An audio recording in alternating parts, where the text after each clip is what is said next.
When we hear of someone that has ADHD, we mostly think of it as someone that doesn't want to complete their work or their task, or they simply just don't want to pay attention.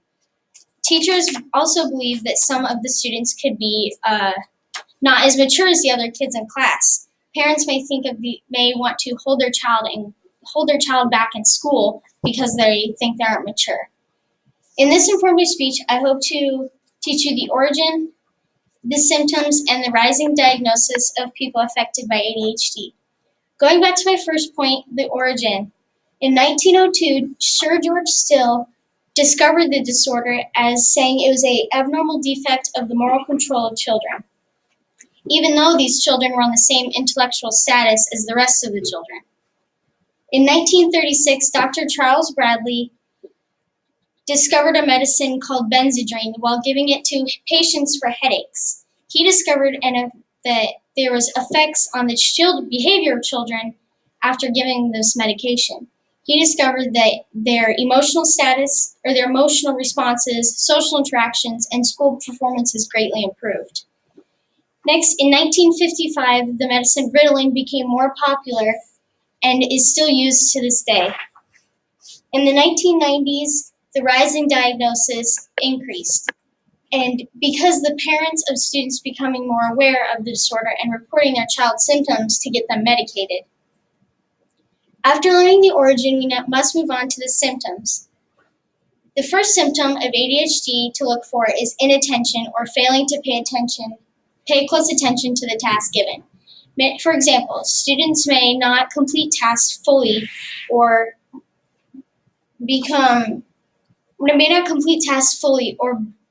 just not pay attention close enough to the directions. Next would be hyperactivity. Hyperactivity is being fidgety or squirming while not paying attention. For example, a student might get up in class and want to move around because they can't sit still for that long. Finally, impulsivity or blurting out of turn. Students may not wait for their turn to be called on and may just blurt out instead. After the symptoms and the origin, we must move on to the rising diagnosis.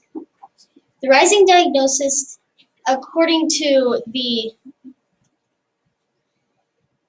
in the rising diagnosis, parents have become more aware of the children's symptoms and have been reporting them. According to the Diagnostic and Statistical Manual of Mental Disorders, ADHD is the most misdiagnosed disorder. Due to its symptoms are so similar to that of others, such as PTSD and learning disorders. ADHD is so much like PTSD because students will not pay attention, they will become spacey, and they won't complete their tasks. Also, it is like learning disorders because